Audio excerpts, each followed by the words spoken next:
कैसे देखते हैं सर? अब 3 तारीखों में से 1 तारीख गुजर गई, दूसरी कल आने वाली है, आज उनका अल्टीमेटम भी पूरा हो रहा है सचिन पायलट का।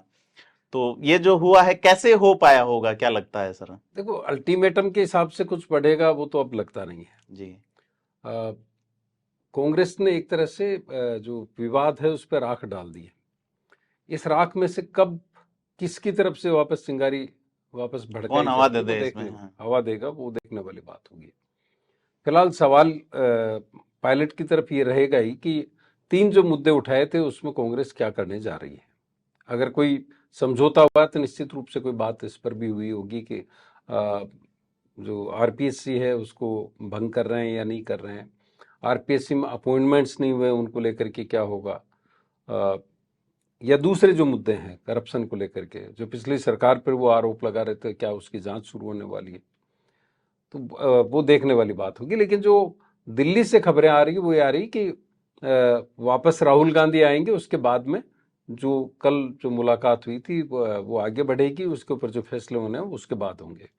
कुल मिलाकर के जो एक अल्टीमेटम था, एक तारीख दे रखी थी, उसको टाल दिया गया है और आने वाले वक्त में पता चलेगा कि ये सीज फायर कितने दिन तक रुकता है। क्योंकि तीसरा चौथा मौका है जब इसी तरह से एक तरफ गहलोत खड़े होते हैं, बीच में वेणुगोपाल होते हैं, एक तरफ पायलट होते हैं, और वो राज्यसभा चुनाव का मामला हो, उसके बाद उससे पहले जो बगावत हुई वो वाला मामला देख लो, और उसके बाद भी कई सारे मौके आए, और ये तीसरा चौथा मौका एक बार फिर वैसा ही है। राहुल गांधी की यात्रा से पहले भी ऐसा ही देखने को मिला था सर।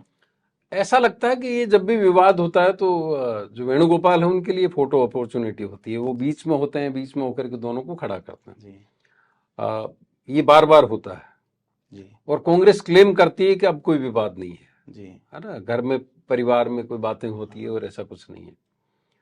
लेकिन अगर आप उसको पूरा ऑब्जर्व करेंगे वीडियो को, कल के जो फोटोग्राफ्स हैं उनको, तो कंफर्टेबल दोनों ही नजर नहीं आ रहे। न मुख्यमंत्री अशोक गहलोत नजर आ रहे हैं और न सचिन पायलट नजर आ रहे हैं।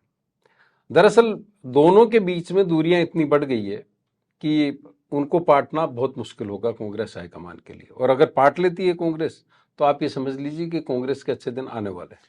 अशोक गहलोत ने आज रास्ता आते ही कहा है कि मैं वापस आऊंगा, चौथी बार रिपीट होऊंगा, मतलब उनकी ओर से तो स्टैंड क्लियर है अभी भी।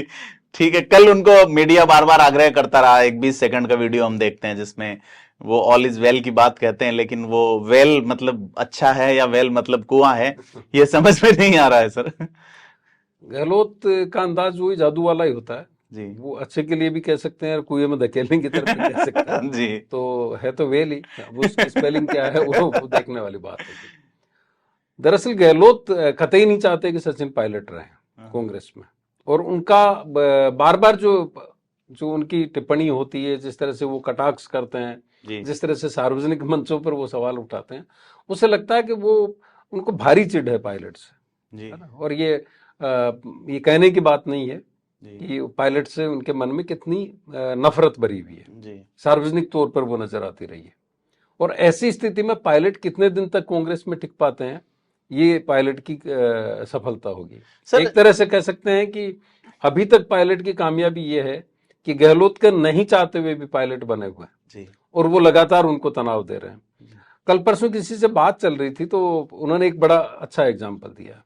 उन्होंने कहा कि सरकार चलने का मतलब ये होता है कि आप फर्स्ट क्लास एसी में आप सफर कर रहे हैं, 4.5 साल आप एक अलग तरह के माहौल में होते हैं जहाँ पे आपके पास में पब्लिक के लिए सोचने का मौका होता है, कुछ योजनाएं बनाने का मौका होता है, उनको अच्छे तरीके से लागू करने का मौका, एग्जीक्यूशन पे नजर रखने का मौका होता है। तो उनका ये कहना था कि फर्स्ट क्लास एसी की बजाय ये जो सरकार है जी, इसका सफर जो स्लीपर क्लास होता है, स्लीपर क्लास के आरएसी टाइप कब कंफर्म हो जाए कब, उसमें जो यात्री होता है वो कंफर्टेबल नहीं होता। उसको हर वक्त लगता है कि मेरे कोई जूते नहीं ले जाए, हर वक्त उसको लगता है कि कोई एक बर्थ पे 2 जने होते हैं कि कौन सा कब पूरी हो जाएगा, बैग कब कौन उठा ले जाए। जी जी, अगर उसने उसको लॉक भी कर रखा है ना, उसके चेन से अगर उसको बांध भी रखा है तो भी उसकी पूरी रात उस पर निगाह होती है जी। तो उनका ये कहना था कि ये जो सरकार है उसमें मुख्यमंत्री ने सफर तो किया है 4.5 साल, लेकिन हर वक्त उनकी निगाह इस पर रही कि उनकी सीट को कोई हिला नहीं दे। जी, वो सफर है या वो सफर है, सफर कर रहे हैं वो, मतलब तो सफरिंग रहा है ये सफर काफी। राजस्थान की राजनीति से जुड़े खास मुद्दों को जानने और समझने के लिए सब्सक्राइब करें थिंक 360 को।